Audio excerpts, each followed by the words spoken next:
Hello everyone, मैं Kundan Singh टीवीएल coaching के अर्थव्यवस्था वाले इस वीडियो में आपका फिर से बहुत बहुत स्वागत है।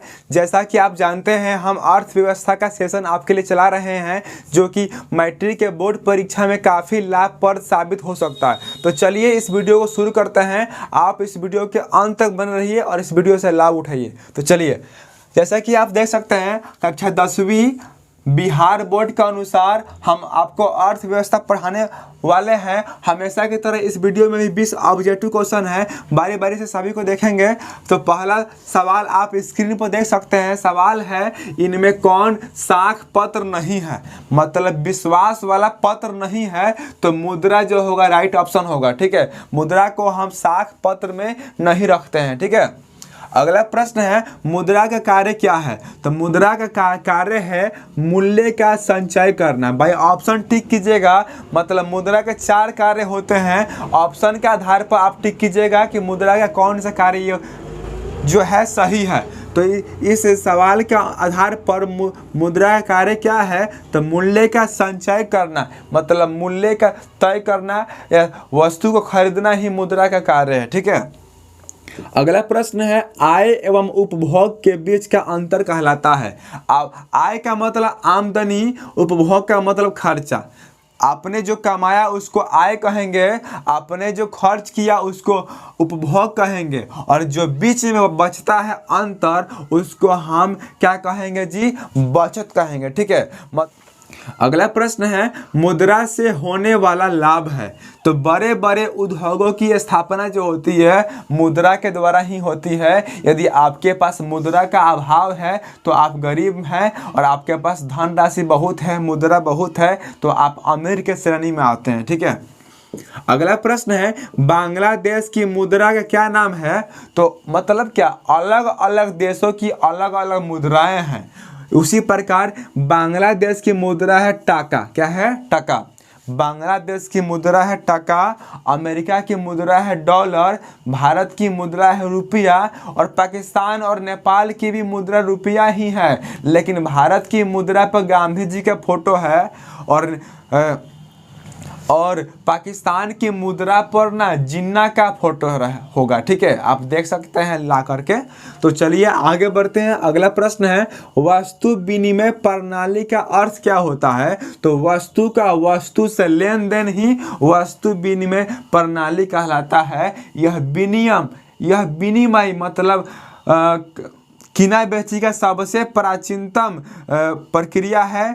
इसमें क्या होता है, वस्तु का वस्तु से लेन देन होता है, मतलब वस्तु का वस्तु से किना बेची होता है। ठीक है, अदला बदली होता है। अगला प्रश्न आप देख सकते हैं। सवाल है, आवश्यकता के दोहरे संयोग की अभाव की समस्या मानव सभ्यता के विकास की किस अवस्था को द्योतक है। तो इसका राइट ऑप्शन हो जाएगा प्रारंभिक अवस्था। ठीक है, अगला प्रश्न है, आधुनिक व्यवसाय की रीढ़ क्या है। तो आधुनिक व्यवसाय की जो रीढ़ है ना, उसको हम साख या उधार कह सकते हैं। यदि आप बिजनेस कर रहे हैं तो आप किसी से कर्ज ले रहे हैं, या फिर आप किसी दुकानदार से सामान ले रहे हैं और बोल रहे हैं कि हम 10 दिन के बाद आपको पैसा दे देंगे। आप 10 दिन के अंदर में या 10 दिन तक उसको पैसा दीजिएगा तो ही उसका विश्वास उस पर बना रहेगा। नहीं तो समझेगा ना कि आप ऐसा ही बार बार करते हैं, वे उधार देना बंद कर देंगे। ठीक है, इसलिए आपके अंदर साख होना चाहिए, अगला आदमी के अंदर साख होना चाहिए। साख मतलब विश्वास तथा भरोसा होना चाहिए। जहां विश्वास और भरोसा नहीं होता है वहां बिजनेस नहीं टिकता है। ठीक है, तो विश्वास होना चाहिए। अगला प्रश्न है, आज के युग में मानव मस्तिष्क का सारा कार्य कौन सी मशीन द्वारा होने लगा है। तो कंप्यूटर, मतलब कंप्यूटर के आ जाने से मनुष्य का जो काम है, घंटों वाला काम मिनटों में होने लगा है। ठीक है, घंटों का काम मिनटों में होने लगा है। मनुष्य आधुनिक युग में जी रहे हैं। अगला प्रश्न है, चेक ड्राफ्ट, हुंडी आदि के प्रचलन में रहने के लिए क्या आवश्यक है। तो मुद्रा, मुद्रा आपके पास अधिक होगा तो ही आपको चेक मिलेगा, नहीं तो नहीं मिलेगा। अगला प्रश्न है वित्तीय सेवाओं की आवश्यकता होती है कहाँ पे? तो सरकार को ही वित्तीय सेवाओं की आवश्यकता पड़ती है, ठीक है। अगला प्रश्न है भारत में कितने राष्ट्रीयकृत बैंक है? तो 21, मतलब भारत में 21 राष्ट्रीयकृत बैंक है, ठीक है। अगला प्रश्न है भारतीय बैंकिंग प्रणाली के शीर्ष पर है, तो इसका राइट ऑप्शन होगा reserve bank of India, RBI. RBI जो बैंक है यही भारतीय बैंकिंग प्रणाली के शीर्ष पर है। और रिजर्व का मतलब क्या है? ये जो रुपया पैसा जो होता है रिजर्व में रखता है। कैसे बाइक में रिजर्व वाला सिस्टम होता है, रिजर्व में तेल रखता है, उसी तरह रिजर्व बैंक ऑफ इंडिया रुपया पैसा को रिजर्व में रखता है, ठीक है। तो हम आशा करते हैं आपको हमारे सारे वीडियो समझ में आ रहे होंगे।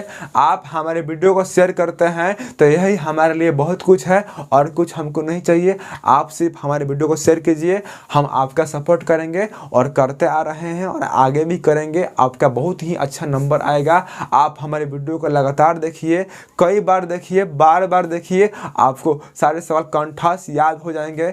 मान लीजिए याद नहीं होते हैं तो बाय ऑप्शन तो आप टिक कर सकते हैं ना जी। इसलिए आप लोग ध्यान दीजिए, आपका बहुत ही समय कम बच गया है। मात्र आपके पास 1 महीना समय है, 1 महीना में पूरा कंप्लीट करना पड़ेगा तो ही आप अच्छा स्कोर कर पाएंगे, ठीक है। तो आशा करते हैं आप सही से पढ़ते होंगे और आगे भी पढ़ेंगे। तो चलिए आगे बढ़ते हैं अगले प्रश्न की ओर। सवाल है भारतीय रिजर्व बैंक की स्थापना कब हुई थी? तो सन 1904 में। सन 1907 में Tata iron and steel company मतलब टिस्को की स्थापना हुई, और उससे 3 साल पहले मतलब 1904 ईस्वी में भारतीय रिजर्व बैंक मतलब आरबीआई की स्थापना हुई, ठीक है।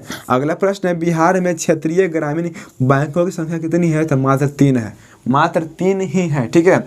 अगला प्रश्न है अभी देश में कार्यरत क्षेत्रीय ग्रामीण बैंकों की संख्या कितनी है? तो इसका राइट ऑप्शन होगा 56। कितना होगा? 56।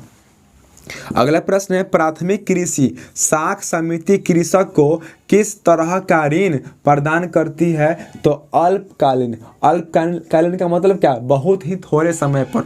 आप किसी समिति से यदि कर्ज लेते हैं तो आपको बहुत ही कम दिन में आपको पैसा लौटाना पड़ेगा, ठीक है। एक बार और पढ़ते हैं सवाल को। सवाल है प्राथमिक कृषि साख समिति कृषक को किस तरह का कर्ज देती है? तो अल्पकालीन, मतलब ये किसान को कर्ज तो देती है लेकिन कुछ महीनों के लिए देती है, अधिक दिनों के लिए नहीं देती है, ठीक है। अगला प्रश्न है स्वयं सहायता समूह, इसको शॉर्ट में बोल सकते हैं SHG। SHG का मतलब क्या? S का मतलब self help group, self help group. इसका मतलब क्या? स्वयं सहायता समूह। स्वयं सहायता समूह में कितने सदस्य होते हैं? तो 15 से 20। याद रखिएगा, स्वयं सहायता समूह में 15 से 20 व्यक्तियों का समूह होता है, और ख़ास तौर पर इस समूह में महिलाएं होती हैं जो किसी बैंक से कर्ज लेती हैं, समूह में कोई काम करती हैं और उससे जो फायदा होता है फायदा को अपने आप में बांट लेती है और कर्ज ली गई राशि को फिर बैंक को लौटा देती है। इसका जीता जागता उदाहरण लिज्जत पापड़ है। लिज्जत पापड़ का आप नाम सुने होंगे। इस पापड़ कंपनी की स्थापना भी स्वयं सहायता समूह के द्वारा ही हुई थी, जो आज करोड़ों में कंपनी है, ठीक है। या फिर आप अर्थव्यवस्था का बुक पढ़िएगा तो इसमें एक स्वयं सहायता समूह का एक कहानी पढ़े हैं हम लोग कि 15 से 20 महिलाएं ना बैंक से कर्ज लेती है और उस पैसा से बांस खरीदती है, बांस का टोकरी बनाती है, टोकरी को बेचती है और जितना फायदा होता है फायदा को अपने आप में बांट लेती है और जितना कर्ज लेती है उस कर्ज को फिर बैंक को वापस कर देती है, ठीक है। इस तरह इन्होंने अपना स्वरोजगार उत्पन्न किया। ऐसे ही रोजगार आप भी उत्पन्न कर सकते हैं अपने हॉबी के आधार पर, ठीक है।